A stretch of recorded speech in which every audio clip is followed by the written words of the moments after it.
Hello, everyone. Greetings and salutations. We are back for another episode of the Back of the Pack podcast.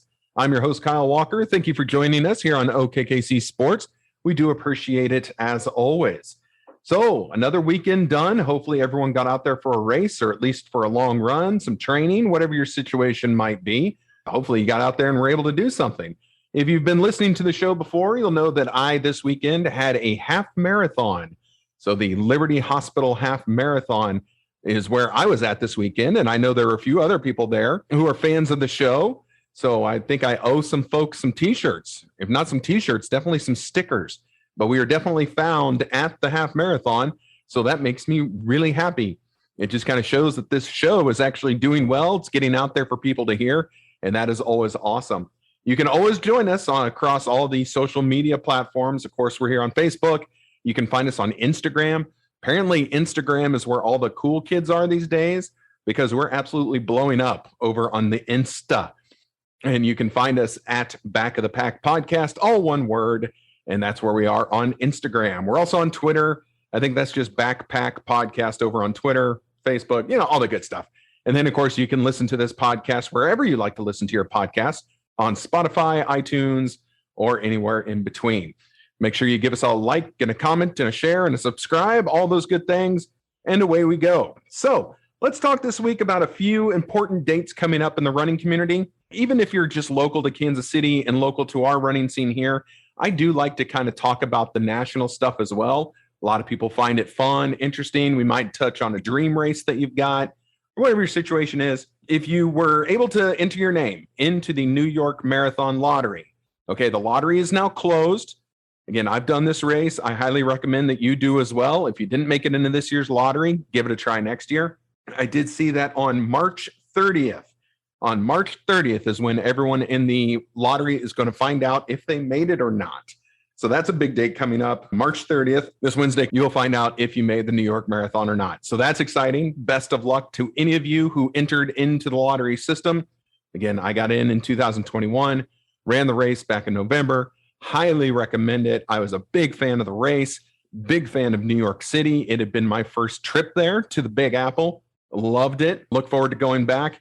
I'm probably going to try and get back into the New York Marathon in, I don't know. I'm thinking maybe 4 years. So I was there for the 50th anniversary, the 50th running. I may be going for 55 would be kind of cool. We'll see. We'll see if that happens or not. The next big date coming up for us runners is on April 18th, the Boston Marathon. So that is always televised. That is at least what I consider to be the biggest and most prestigious race in our country. Boston is legendary. It's probably the toughest race to run. You have to have a qualifying time. If you're not big in the running community, yes, Boston, there is no lottery. There is no open registration. You have to qualify for Boston. And the qualification times, you have to be a very upper tier runner to meet those qualification times. I personally will never meet the qualification time it would take to get into Boston. My best hope of running that race, and I do hope to run that race, my best bet will be through a charity bib, and the lowest amount I've ever seen for a charity bib is $7,500. And so I just need to come up with about $7,500 someday, and I'll have my charity bib to Boston, which is why I probably will not be running Boston anytime soon. But it is number one on my dream list. My goal in life is to get the 6 stars, the Abbott World Marathon Majors, the 6 stars completed. Here in the United States, that's Boston, New York, and Chicago. I have 2 of those 3 with having Chicago and New York. And then the overseas ones, Tokyo, London, and Berlin. I'll be in Berlin in September looking for my 3rd star for the World Marathon Majors. If that's something you're ever curious about, I'd love to talk to you about it. You can also find it. Just do a Google search for Abbott World Marathon Majors and take a look. I don't think I personally know any 6-star finishers. I know some people who have gotten close, but yeah, I definitely hope to finish my running career someday with all 6 stars. So those are the 2 big dates coming up for all of us runners, at least the national dates. So now let's talk about this past weekend. Like I said, I went up and did the Liberty Hospital Half Marathon. This is my 4th time running the race, 5th time that they've had the race. I did not make their inaugural event as I was out due to surgery, but I've always enjoyed this race for the last few times I've ran it. I kind of have a strange relationship with this race. Now, if you don't want to listen to me drone on about it, you can find my after action report on the website on www.backofthepackpodcast.com. I went up and I typed everything I thought about the race and just kind of all of my thoughts and musings. So if you'd rather get this in written form, I don't know why you would, then go ahead and check that out. If not, you can just listen to me talk about it. So this race and I, again, strange relationship. I ran this race first in 2018. So in 2018, it was my first half marathon after having heart surgery. I did not run any half marathons in 2017. I did some 5Ks that year, but I had never gone to the half marathon distance. So in 2018, it was my first half marathon coming back from heart surgery. It's a difficult course. I definitely struggled coming back, but I know that when I finished, I had two friends who were at the finish line waiting for me. That was really helpful. And I was super emotional just coming back from such a bad surgery and being able to finish a half marathon. So Liberty Hospital half marathon will always hold a spot in my heart simply due to that. And then from that end of the spectrum, from the holding this wonderful place in my heart, all the way to the opposite end of the spectrum, the very same race in 2019 was my worst half marathon ever. My worst time, my worst performance, my worst showing was this race back in 2019. Now you can ask yourself, because I ask myself, why? Why was it so bad? Why did you have such a terrible time? Why did your time completely stink? I ask myself that same question quite a bit. I don't know what went wrong that race. I know that I did get lost. I know that I was so far behind that I think some of the road signs or the directional arrows had already been removed. I did totally get lost, which didn't help my time, that's for sure. But yeah, I've never been able to put my finger on why that race was so terrible. It's a very difficult course, as I've said before, and as I will say again. Out in Liberty, Missouri, there are hills, man. I mean, hills. That is the hilliest course. So later this year, you're going to hear me talk about a different half marathon. You're going to hear me talk about Hospital Hill. Hospital Hill is a very hilly course, but I think that Liberty Hospital is a hillier course than actual Hospital Hill. I know. If you're not from this area, I am totally speaking Greek to you right now. I get it. I apologize for that. But we've got a lot of hospital themed races, I'm just now realizing. But these both take place in very different parts of town. So Liberty Hospital half of yesterday, that's in Liberty, Missouri. That is about 30 to 45 minutes north of Kansas City, Missouri. Okay, so if you can find Kansas City, Missouri on the map, you go a little farther north, you're in Liberty, Missouri. So that's where yesterday's race was. But again, exceedingly hilly. The weather wasn't much of a problem. We definitely started a little chilly. I think we started at about 35 degrees. That's not bad. I know runners historically like the lower temperatures. You're not sweating to death. You're not overheating on the course.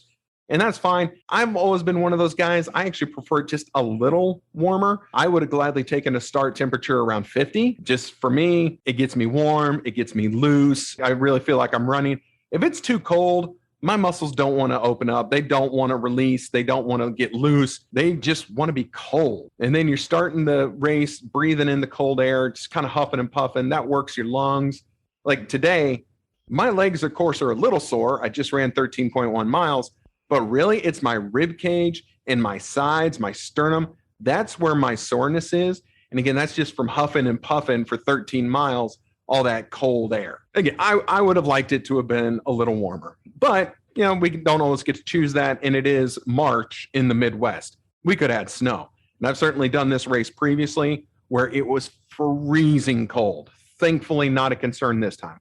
A little cold, not freezing cold. Definitely not 2 weeks ago when we ran that 4-mile race in 17 degrees. Wasn't that at all. So we set out, we're on the course, everything's going fine. A credit to the town of Liberty, Missouri. Their people come out for the race, they show up, they volunteer, they keep the runners safe. I always appreciate it when a race has good volunteerism. That's always really important because if you don't, runners can be put at risk. If there's not people blocking cars from coming onto the raceway, someone could get hurt. And I've definitely seen close calls before. But not this race. Very well organized. The town shows up. We were kept safe. There was never a point where I worried that the cars were going to get too involved in the race. If I had a complaint about this race, and maybe some of y'all are with me on this, especially if you've run it or have run into situations like this. So there's a road we have to go down, and it's a frontage road. So, it goes right along the edge of the highway. So we're going down the frontage road. They couldn't close it. Okay, so there are cars. There's cars, both coming up from behind us and, coming the other way in front of us. So they wanted all the runners to stay within their cones. Okay, well, that makes sense. The cones were about 3 to 4 feet away from the side of the road. You could not run shoulder to shoulder with another person, and both of you fit on the amount of road that we were given to run on. It was too narrow. And if you took one step to the right, you're going down onto the gravel shoulder of the road. Those are not always the most even things. They're not always even with the side of the road. Sometimes there can be dips or gaps or crevices, divots, potholes, whatever you want to call it. So if I had one complaint, it's that we were not given enough road to properly navigate going down this, 2-mile stretch, 2 to 3 mile stretch. Man, that might even be too much. But a decent stretch of road where we didn't have a lot of room to operate. And if you tried to pass someone who was on the road, you had to leave the road, go onto this gravel shoulder to get around someone, and then try and step back onto it without catching the lip or tripping yourself up. So that part I didn't like. I'm not a big fan when there's a big group of people running shoulder to shoulder, 4 or 5 people wide. It's really hard to pass then. But when you don't have enough space for even 2 people to run next to each other, you might have squeezed the course just a little too much. That was running towards the halfway point. That was getting close to the 10-kilometer point of the race. So thankfully, it didn't last all that long. It was only a one-time thing. The rest of the course was fine. My other miniature complaint, and this is just my own mental thing, when I sign up for these races, I'm signing up to run a road course. When you take us off the road and put us onto a paved bike trail or just one of those little paths that go through a park, like in my world, that you're starting to mess with me mentally. And so mentally, right at the halfway point, we got put for a little bit in a park on a paved bike course. And so we had to do that as we went around the actual Liberty Hospital structure. Usually we just run through and kind of run under this overpass at the hospital and run around the building, and that was it. This time we stayed away from the hospital and we had to do paved bike trail. I don't like paved bike trail. It takes me off my game. The road, again, narrow. We're still with the narrow problem. And then on this one, it's not that you got an uneven shoulder. We've all seen these bike paths. The trees surrounding the paths, those roots oftentimes have grown and have pushed up the bike path or pushed up the whatever concrete type stuff they laid down. And so you've got more unevenness. You can trip on this root that is pushed up the path, and sometimes you don't see them. And a lot of times these aren't the best kept paths. Now, the one yesterday was good, but that's not always the case. And so again, we're running in uneven, narrow territory. And I don't like that. Again, personal preference, you might be fine with it. If you are, that's great. But that stuff kind of drives me nuts. But again, in the grand scheme of things, it was a really small inconvenience. That's all it was. So that was at the halfway point. The rest of the race, just a lot of hills. I know I was cruising along. There were 2 miles left in the race. I just hit mile marker 11, and I could see where we were going to finish. And I'm pointing to it right now as I sit here in my studio. I don't know why I'm pointing, but I see it. I see where we're going to finish. The problem is I'm at the top of a very large hill. Where I'm finishing is at the top of a very large hill. We're not at the same hills. There's a huge valley, a huge down that we have to go down into and then back up to where we're finishing. And I'll tell you, when you're at 11 and a half miles trying to get to mile marker 12 and you are going up another hill, at that point, my legs and my desire were just about done. It was brutal, but thankfully got up the hill. That got us back onto the campus in which this race starts, the William Jewell College campus up in Liberty, Missouri. Once we're back on campus, it was great. They take you past all the fraternity and sorority homes, and those guys, they always show up huge. The frat boys, they're out there. They'll give you a beer if you need one. Need might be a strong word, but I certainly wanted my little Dixie cup of beer as I went past them, and I enjoyed every second of it. And it was only one shot, so it was about 1 second of it. But that was enough we'll say it gave me the carbs to finish the race. But you get to finish within the football stadium of the college. You go around the track for almost 3/4 of a mile, And then you finish right there on the track, and hey, you're done with another half marathon, which is super great. The medals that they gave out at this race, oh my goodness. If you are a bling chaser like I am, or pardon my French, as we've mentioned before, a medal whore, which I am, these are the medals for you. It is easily the largest half marathon medal I've ever received, ever. And it might be the largest medal I have now in my collection. It is ginormous. And so I will show you guys tomorrow on Medal Monday over on the Instagram. Again, at Back of the Pack Podcast. Make sure you are giving us a follow on Instagram, because I'm going to have that medal displayed for you. And the picture won't do it justice on its size. It's easily bigger than any of the full marathon medals that I have.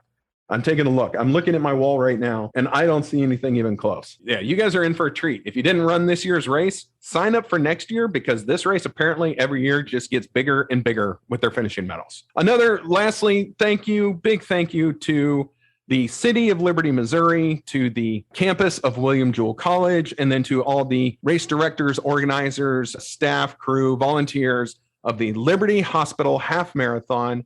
It was another very successful race. I've not seen anyone with a bad comment about it, and I don't have a bad comment about it myself. As I put in the blog report from earlier today, I give it 2 sneakers up. Maybe I need to come up with a new rating system. I don't know. You guys tell me. But I'm going with 2 sneakers up. Or we go 2 sneakers tied. No. I don't know. We'll find a good rating system, but I'm going 2 sneakers up. So a very enjoyable race, and I'm glad that I was able to go and enjoy yet another one. For me, this was half marathon number 41. And let's see, overall race, not that you guys asked, but I'm going to tell you anyway. Overall race, 194. Yeah, not bad. Not bad at all. I'll take it. Okay, so, I want to give us a little tips and tricks as we're cruising along through our early spring training schedule. So I just did a half marathon. How do you recover from a half marathon? Like, do you just sit on your butt for 2-3 weeks and not do anything? Well, no. That's actually not the best ploy. But what you really do is you do want to give your body time to rest and recover. Because as I researched this, the main phrase I heard throughout all of my research was micro tears. When you put your body through a half marathon, you suffer many, many micro tears in the muscles within your body. Of course, mostly lower half. But these micro tears, while not enough to be painful, while not enough to get your attention, they do have to be dealt with and healed, or you could risk further injury. So I just took a look, here are a few of the things that you should do after you run a half marathon. So this broke it down kind of by days, and I thought this was interesting. This is from a site called Run to the Finish. So one day after the half marathon, you get in some movement to loosen up the muscles, maybe consider a massage or put on some compression tights. And that's really all you do. Like, you don't want to do much a day after a half marathon. As for me today, myself, day after, I've done some laundry. So I've been kind of walking around the house. I did a little cleaning. I'm just kind of moving within my home just to keep things moving around. But by way of exercise or sports or anything like that, nothing like that. Did just watch a little college basketball. So I watched other people working harder than me. 2 to 3 days after the half marathon, even still, keep movement easy. This site, they suggest doing some restorative yoga. If you're a yoga person, go ahead and get on that. This is still all about recovering. And also they cover the mental aspect of it too. So continue absorbing the race. If you're like me and like the people writing this, you don't just stop thinking about a race when you're done running it. Like, you think about your strategy during the race, you think about pre-race, you think about post-race, you think about what could you have done different. So I will share with you guys. I shared it in the blog. I'm going to share it here too. This was the fastest marathon I've run since third quarter of 2014. So this is the fastest half marathon I've done in 8 years. So I've been giving it a lot of thought. And even though it's my fastest half marathon in 8 years, I was a minute and a half. I was a flat 90 seconds over my goal. So my goal has been for 8 years to get back to under 3 hour half marathons. I ran yesterday's half marathon in 3 hours, 1 minute, 30 seconds. So I was so close to being back to where I was 8 years ago. I will be able to try again in 2 weeks as I've got another half marathon coming on. But I was definitely a little disheartened by that. And so I've been spending a lot of time thinking about it and trying to, where did I go wrong? And of course, the difficulty of the course definitely had something to do with it.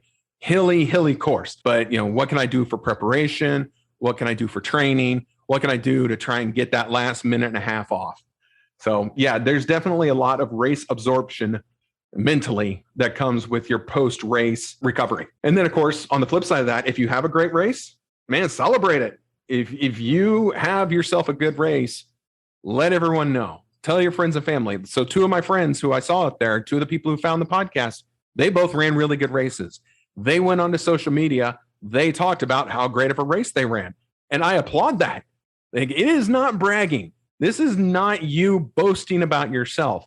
If you are running, if you are taking on the physical event or the physical, stress and strain that it puts on your body to run a half marathon and you run it well, rock it, own that baby, let everybody know. And I'm going to clap for you every time. So, okay, let's move on. 4 or 5 days after the race, this says to add in some light cross training if desired. But if it isn't the time for CrossFit, then wait. So, if you need a little cross training, a little CrossFit, if that's your thing, listen to your body. If it's not ready, it's going to let you know. Okay, they definitely say to start with upper body and core.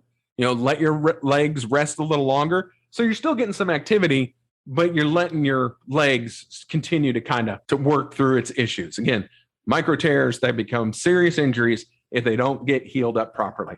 And of course, as a runner, if you don't know this, I'm going to tell you now, and you will know this. Or if you do know it and you're like me, you don't do enough of it. Core exercises will make every runner better. You, me, elites, farther back of the pack folks, all of us, core exercises will make us better if we just do them. Do I do them? Sure. Do I do them religiously? No, definitely not.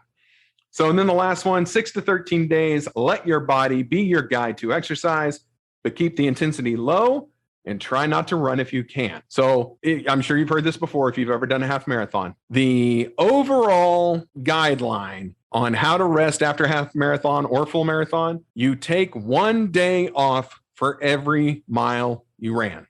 So if you ran a half marathon, you ran 13 miles, they say don't run for 13 days. I'm sure that works for some. I'm sure that does not work for others. It's a guideline, but I call it kind of a loose guideline. I don't know how much stock I put into it. There have certainly been half marathons where I was running again within a week. And there have been half marathons where I was running again within 2 months. So what I think is you listen to your body more than you just follow this hard and fast rule of 1 mile equals 1 day. Don't deter from that. Don't do anything different. That's what you do. Okay. I'd say do what your body's going to allow you to do. Just make sure you're really in tune and you don't run the risk of injury, because we runners are the absolute worst when it comes to listening to our bodies about injury, because most of the time we just pretend we're not injured even when we really are. And if you're smiling right now because that's you, yeah, I know that's you. It's me too. And if you're smirking because that's not you, you're a liar, because that's totally you. So that is what they say to do for race recovery. Half marathon race recovery. I know all that's kind of under the no duh category, but it's worth saying. So that is going to do it for this particular episode of the Back of the Pack podcast. Again, please like the episode, share the episode, tell people why you're sharing it, and help us to build this thing up. Again, last thank you to the Liberty Hospital Half Marathon for another great race. I appreciate it as always. Our next trip out is going to be on April 9th. The Rock the Parkway half marathon and 5K. I'll be running the half marathon. Hopefully I will run into some of you either at the race or at the expo, the packet pickup, shall we say. This is one of the longer tenured races around town. I think this is probably getting close to year 15, probably not quite to 15 yet, but getting close-ish to the 15-year mark. It goes up and down Ward Parkway. You almost hit the plaza. You skirt the outskirts of the plaza. But it's certainly a much easier course than the Liberty Hospital Half Marathon. So I'm hoping for myself to come in on that sub 3 hour half marathon. We'll see. You never know when the wheels are going to fall off. One of the things that gets me is this is a very flat course in some places, and sometimes flat isn't good. I don't mind going up a hill if I can go down the backside, because when I go down the backside, that's where I can make up some time. I like going down the hills. Up is not so fun, but with flat, you don't really have anything helping you, like gravity. I'm a big fan of gravity helping me get down these hills. So that's going to be the next race for the podcast. We will cover it just like we have these last two races. After that, we've got some 5Ks coming up, which are always fun. I hope you'll join us with that. You can always go to the website and see our calendar. We do have a race calendar out there of all the places we're going to be. And then keep it quiet. Well, just keep it quiet for now until it's a real thing. But we're almost done with our online shop. The online shop is almost completed. You can get merchandising, including a Back of the Pack shirt, which if I go to a race and I see somebody else wearing a Back of the Pack shirt that I did not actively give them, I'm going to go nuts. It's going to be such a glorious day. And yes, I will take a picture with you, and it will go on our Instagram page. And no, you don't get a choice. So we got fun stuff coming up. So make sure you stay a part of it. Thank you very much for listening as always. And go ahead and have another great week of training. I will see you all next weekend.